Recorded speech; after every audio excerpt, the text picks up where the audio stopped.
অনন্যা, আমার জীবনের সবচাইতে বিশেষ রাত, ফুলশয্যা রাতে আমার স্বামী আমাকে বিষ পান করে পৃথিবী থেকে সরিয়ে দেবার চক্রান্ত করেছিল। ছোটবেলা থেকে আমি সীমাহীন দুঃখ আর কষ্টের মধ্যে দিয়ে বড় হয়েছিলাম। এরপর আমার বিয়ের প্রথম রাতেই আমার সাথে এমন এক ভয়ঙ্কর দুর্ঘটনা ঘটল যে ফুলশয্যার বিছানা ছেড়ে আমাকে হাসপাতালের বিছানায় আশ্রয় নিতে হয়েছিল। শৈশব থেকে আজ পর্যন্ত আমি জানতে পারিনি যে আমার জন্মদাতা পিতাকে, কারণ আমি আমার মাসির কাছেই মানুষ হয়েছি। তিনি আমার নিজের মাসি ছিলেন না। আসলে আমার মা যখন হাসপাতালে ভর্তি ছিলেন তখন আমার বাবা নাকি হাসপাতালের আয়া ও নার্সদের বলেছিলেন যে তিনি তার পরিবারকে নিয়ে আসার জন্য বাড়ি যাচ্ছেন। এরপর তিনি আমার মাকে হাসপাতালে একা ফেলে রেখে আর কোনোদিন ফিরে আসেননি। আমার জন্মের সময় মায়ের নাকে এক বিরাট অস্ত্রোপচার হয়েছিল। তারপরে আমার জন্ম হয়। আমার জন্মের পর মাও আমাকে এই পৃথিবীতে একলা ফেলে রেখে চিরদিনের জন্য চলে গিয়েছিলেন। আমার বাবা কেন এমন করেছিলেন সেই রহস্য আমি আজও উন্মোচন করতে পারিনি। কেন আমার বাবা আমাকে আর আমার অসুস্থ মাকে হাসপাতালে একা ফেলে রেখে আর কোনোদিন ফিরে আসেননি তা আজও অজানা। এরপর হাসপাতাল কর্তৃপক্ষ আরতি মাসিকে আমার ভরণপোষণের দায়িত্ব নিতে অনুরোধ করেছিল। হাসপাতালের তরফ থেকে বলা হয়েছিল যে যতদিন আমি বড় হচ্ছি আমার সমস্ত খরচ আরতি মাসিকে দেওয়া হবে। যদিও আরতি মাসিল আমাকে লালন পালন করার বিন্দুমাত্র ইচ্ছে ছিল না, কারণ তিনি আগে থেকেই 2 মেয়ের জননী ছিলেন। তার উপর আরতি মাসির স্বামী কোনো কাজ করতেন না, সারাদিন মদ্যপান করে বাড়িতেই পড়ে থাকতেন। আরতি মাসি তো শুধু নামেই তার অর্ধাঙ্গিনী ছিলেন। দেখতে দেখতে আমরা বড় হয়ে উঠলাম। মাসির 2 মেয়ে তো আমার চেয়ে বয়সে বড় ছিল, আমি তাদের থেকে ছোট ছিলাম। এরপর মাসি আবার একটি পুত্র সন্তানের জন্ম দিলেন। এভাবেই আমরা 5 ভাই হয়ে গেলাম। ধীরে ধীরে যখন আমরা বড় হয়ে উঠলাম তখন মাসির 2 বড় মেয়ে ছোটখাটো সংস্থায় চাকরি নিল। তারা যা উপার্জন করত তাতে আমাদের সংসার বেশ ভালোভাবেই চলে যেত। এদিকে আমার মাসির স্বামীর একদিন হঠাৎ করে জীবনাসান ঘটে, কারণ তিনি এত বেশি মদ্যপান করতেন যে তার লিভার নষ্ট হয়ে গিয়েছিল এবং মেসো মারা যান। এমনিতেও তার থাকা বা না থাকাতে আমাদের সংসারে বিশেষ কোনো সাহায্য হতো না। এদিকে আমি যখন বিদ্যালয়ের পড়াশোনা শেষ করলাম তখন মাসি বলেছিলেন আমাকে আর পড়াশোনা করার কোনো প্রয়োজন নেই, সেই তো ঘুরে ফিরে আবার শ্বশুর বাড়ি চলে যেতে হবে, তাই বেশি পড়াশোনা করে কোনো লাভ নেই। ওদিকে মাসির 2 মেয়ে রিয়া আর প্রিয়া দুজনেই চাকরি করত। আমি যখন মাসিকে বলেছিলাম যে তাদের মতো আমিও চাকরি করে 2 টাকা উপার্জন করে সংসারে সাহায্য করতে চাই, তখন মাসি বলেছিলেন আমাকে চাকরি করার কোনো দরকার নেই, আমি বাড়ির কাজ করলে মাসির অনেক সুবিধে হবে। আসলে আমরা বড় হবার পর থেকে মাসি বেশিরভাগ সময় অসুস্থ থাকতেন, তাই আমি একটু বড় হবার পর থেকে সংসারের যাবতীয় কাজকর্ম করতাম। কিন্তু এতে আমার কোনো কষ্ট বা খারাপ লাগা ছিল না, কারণ মাসিকে আমি নিজের মায়ের মতোই শ্রদ্ধা করতাম। কারণ যাই হোক না কেন তিনি আমাকে বড় করে তুলেছিলেন, তাই আমি ওই কথাগুলোর কোনোদিনও খারাপ মনে করিনি যে মাসির 2 মেয়ে চাকরি করে আর আমি সংসারের কাজ করি। আমি তো আনন্দের সঙ্গে সংসারের সব কাজ সামলে নিতাম। মাসি বলতেন আমি যদি বাইরে চাকরি করতে যাই তাহলে বাড়ির কাজ কে করবে, কারণ মাসি তো অসুস্থ থাকার কারণেই বাড়ির কাজকর্ম তেমনভাবে করতে পারতেন না। এভাবেই আরও 2-3 বছর আমাদের কেটে গেল। এরপর মাসি রিয়া আর প্রিয়ার বিয়ের জন্য পাত্র খোঁজা শুরু করে দিলেন, কারণ তাদের বিয়ের বয়স হয়ে গিয়েছিল। আমার মাসির মেয়েরা দেখতে খুব একটা সুন্দর ছিল না, কিন্তু আমি দেখতে ভীষণ সুন্দরী ছিলাম। তারপর রিয়া দিদির জন্য যখন পাত্র দেখা শুরু হলো তখন একটি ছেলেকে রিয়া দিদির জন্য আমার মাসি পছন্দ করলেন এবং ছেলের বাড়ির লোকেরাও রিয়া দিদিকে পছন্দ করেছিল। তারপর রিয়া দিদির ওই ছেলেটির সঙ্গে বিয়ে হয়ে গেল। বিয়ের পর রিয়া দিদির শ্বশুরবাড়ি চলে গেল। এভাবেই আমার মাসি রিয়া দিদির 1 বছর পরেই প্রিয়ারও বিয়ে দিয়ে দিলেন। প্রিয়াও বিয়ের পর শ্বশুরবাড়ি চলে গেল। এবার বাড়িতে শুধু মাসির ছোট ছোট মেয়ে পলি ছিল। এদিকে আমিও যুবতী হয়ে উঠেছিলাম। রিয়া আর প্রিয়ার বিয়ের পর আমাদের সংসারে খুব একটা অসুবিধা হয়নি, কারণ মাসির বাড়িটা দোতলা ছিল, তাই মাসি ওপরের তলার ঘর দ্রুত ভাড়া দিয়েছিলেন। সেখান থেকে যা টাকা আসতো সেই টাকা দিয়ে আমাদের সংসার চলে যেত। এভাবে কিছুদিন কেটে যাবার পর মাসি ধীরে ধীরে আরও অসুস্থ হয়ে পড়লেন। তিনি তো আর বাড়ির আর কোনো কাজকর্মই করতে পারতেন না। বাড়ির সমস্ত কাজের দায়িত্ব আমার কাঁধে এসে পড়ল। মাসি শুধু খাওয়া দাওয়া করে নিজের ঘরে বিশ্রাম নিতেন। ওদিকে মাসির ছোট মেয়ে আর ছেলের দেখাশোনাও আমাকেই করতে হতো। আগে তো মাসি বাইরে থেকে জিনিসপত্র এনে দিতেন এবং আমি রান্না করতাম, কিন্তু মাসি যখন থেকে বাইরে যাওয়া বন্ধ করে দিলেন তখন থেকে বাইরের বাজারঘাটও আমাকেই করতে হতো। মাসি তো বাইরে যেতে পারতেন না, তাই আমাকে বাধ্য হয়ে বাইরের কাজগুলো করতে হতো। আমাদের বাড়ি থেকে অল্প কিছু দূরে দুটো মুদির দোকান ছিল, সেখান থেকে আমি চাল ডাল কিনে আনতাম।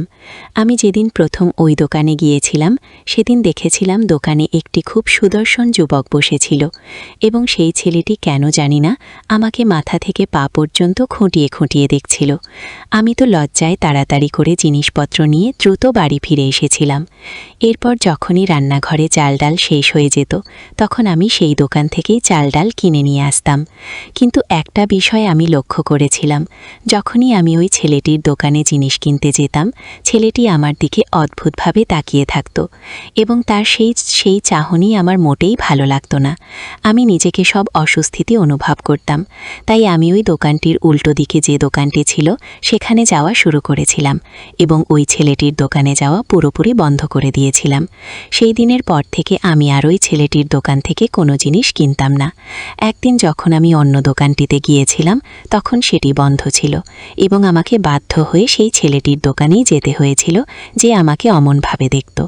সেদিন যখন আমি ছেলেটির দোকানে গেলাম তখন সে আমাকে দেখা মাত্রই ভীষণ খুশি হয়ে গেল এবং মিষ্টি হেসে বলল, আপনি এতদিন আমার দোকানে আসেননি কেন? আমি আপনাকে এতদিন দেখতে পাইনি। আসলে আপনাকে কিছু বলার ছিল, আমি সেই কথাটার মনের মধ্যে চেপে রাখতে পারছি না। সত্যি বলতে আমি আপনাকে অনেক পছন্দ করি। এর আগে আমি কোনো মেয়েকে এইভাবে দেখিনি। আমি আপনাকে মন থেকে ভীষণভাবে পছন্দ করি। ছেলেটির মুখ থেকে এই সব কথা শোনার পর আমি তাকে বলেছিলাম, আপনার এইসব অপ্রয়োজনীয় কথা শোনার আপনার মতো সময় আমার কাছে নেই। আর ঠিক এই কারণেই আমি আপনার দোকানে আসা বন্ধ করে দিয়েছিলাম, কিন্তু আজ বাধ্য হয়ে আপনার দোকানে আসতে হলো, কারণ পাশের দোকানটি বন্ধ। আমার কথা শুনে ছেলেটি অত্যন্ত লজ্জা পেয়ে মাথা নিচু করে চুপচাপ দাঁড়িয়ে রইল। তারপর জিনিসপত্র কেনার পর যা দাম হয়েছিল আমি তাকে টাকাটা দিলাম। সেই টাকাটা নিয়ে ছেলেটি দোকানের ভেতরে চলে গেল। আমিও তখন চুপচাপ বাড়ি ফিরে এসেছিলাম। ওই দোকানদার যেহেতু আমার দিকে তাকিয়ে থাকত, তাই আমার দোকানে যেতে খুব অস্বস্তি লাগত, নিজেরই ভীষণ লজ্জা লাগত। ওই জন্যই আমি ছেলেটির দোকানে যাওয়া বন্ধ করে দিয়েছিলাম। আমার মাসি তো নিজের মেয়েদের বিয়ের জন্য খুব তাড়াহুড়ো করেছিল, কিন্তু পাড়ার লোকেরা যখন আমার মাসিকে আমার বিয়ের বিষয়ে জিজ্ঞাসা করত তখন মাসি তাদের বলতেন যে তিনি নাকি আমার বিয়ে এত তাড়াতাড়ি দেবেন না, যতদিন না আমার জন্য একটি ভালো পাত্র খুঁজে পাচ্ছেন। কিন্তু মাসির ইচ্ছা না থাকালেও আমার জন্য বিয়ের অনেক সম্বন্ধ আসত, কারণ আমি দেখতে যে একটু অনেক সুন্দরী ছিলাম। আমি এতটাই সুন্দরী ছিলাম যে রাস্তা বেয়ে হেঁটে গেলে সবাই আমার দিকে তাকিয়ে থাকত। কিন্তু আমার মাসি কেন জানি না আমার বিয়েতে খুব একটা আগ্রহী ছিলেন না, যদিও বা আমারও বিয়ে করার তেমন কোনো ইচ্ছা ছিল না। পাড়ার লোকেরা আমার মাসিকে বলতো মাসি যেন আমার বিয়ে দিয়ে দেয়। তারা বলতো আমার এখন বিয়ের বয়স হয়েছে এবং মাসি যদি দেরি করে তাহলে আমার বয়স বাড়ার সাথে সাথে হয়তো আমার জন্য আর কোনো ভালো পাত্র খুঁজে পাওয়া যাবে না। আমার মাসির ইচ্ছা ছিল যে তার 2 মেয়ের একটু ধনী পরিবারে বিয়ে দেবেন, কিন্তু মাসির মেয়েরা দেখতে খুব একটা ভালো ছিল না, তাই মাসির ইচ্ছা না থাকা সত্ত্বেও তাদের সাধারণ ঘরে বিয়ে দিতে হয়েছিল। এদিকে একদিন হঠাৎ করেই রিয়া দুদি তার স্বামীকে নিয়ে আমাদের বাড়িতে এসে হাজির হল। সে মাসিকে বলল যে সে নাকি তার স্বামীকে নিয়ে মাসির বাড়িতেই থাকবে এবং উপরে যে ঘর দুটো মাসি ভাড়া দিয়েছিলেন সেই ঘরে দিদি থাকতে চাইল। সে বলল ওই ভাড়াটিয়াদের যেন বাড়ি ছেড়ে চলে যেতে বলা হয়, কারণ দিদি তার স্বামীকে নিয়ে ওই উপরের ঘরেই থাকতে চেয়েছিল। দিদির কথা শুনে মাসি তো ভীষণ অবাক হয়ে গেলেন, কারণ এমনিতেই আমরা অনেক কষ্টে দিন কাটাচ্ছিলাম। তার উপর দিদি আর জামাইবাবু এই বাড়িতে থাকলে আমরা আরও বেশি সমস্যায় পড়তাম, কারণ দিদি ও জামাইবাবু এই বাড়িতে থাকলে আমাদের উপার্জনের পথটা বন্ধ হয়ে যেত। আর ঠিক সেটাই ঘটল। রিয়া দিদি বলেছিল যে সে উপরের তলায় থেকে মাসিকে ভাড়া দেবে, আমার মাসি তো কোনোদিনও জাননি যে দিদি আর জামাইবাবু এই বাড়িতে থাকুক। মাসি যখন দিদিকে জিজ্ঞাসা করলেন তাদের শ্বশুরবাড়ি ছেড়ে এই বাড়িতে থাকার কারণটা কি, তখন দিদি বলেছিল শ্বশুরবাড়িতে নাকি দিদি আর জামাইবাবুকে কেউ সম্মান করে না, তাদের সঙ্গে নাকি ওই বাড়ির লোক খুব খারাপ ব্যবহার করে, জামাইবাবুকে নাকি কেউ শ্রদ্ধা করে না।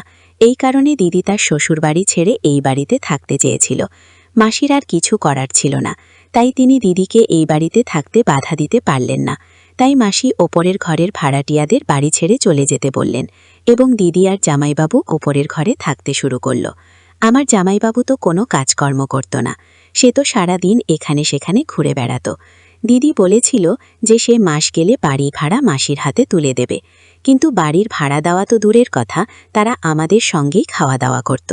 বাড়ির ভাড়া যখন আমাদের বন্ধ হয়ে গেল তখন আমাদের তো না খেয়ে দিন কাটানোর মতো পরিস্থিতি হলো। আমাদের যা জমানো টাকা ছিল আমরা সেই টাকাগুলো ভেঙে খেতে শুরু করেছিলাম।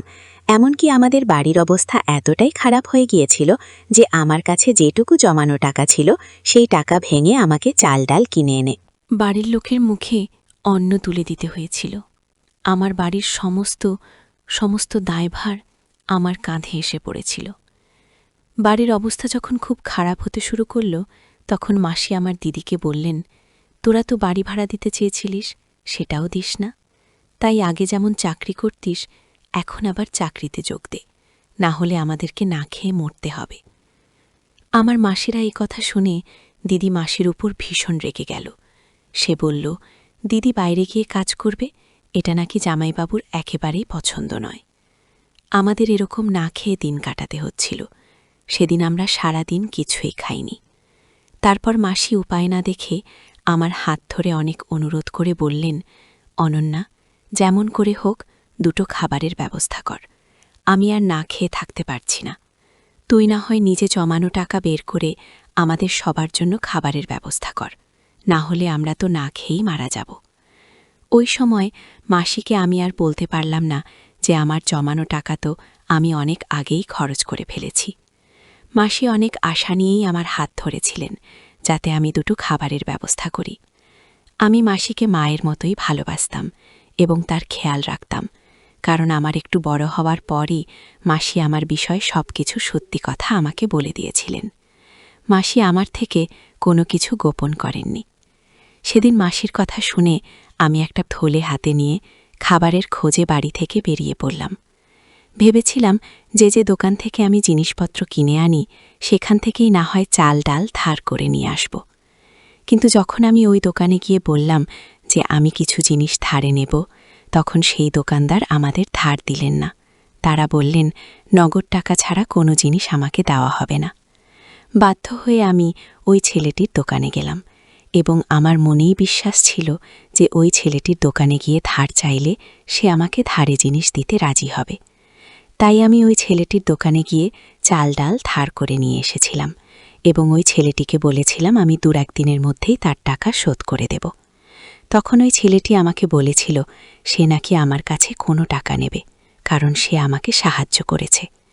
কিন্তু আমি তাকে বলেছিলাম আমি কারো কাছে সাহায্য নেব না, আমি 2-1 দিনের মধ্যে আপনার টাকা শোধ করে দেব, কারণ আপনি আমার কেউ নন, আমি কেন একজন অচেনা ছেলের কাছে সাহায্য নেব।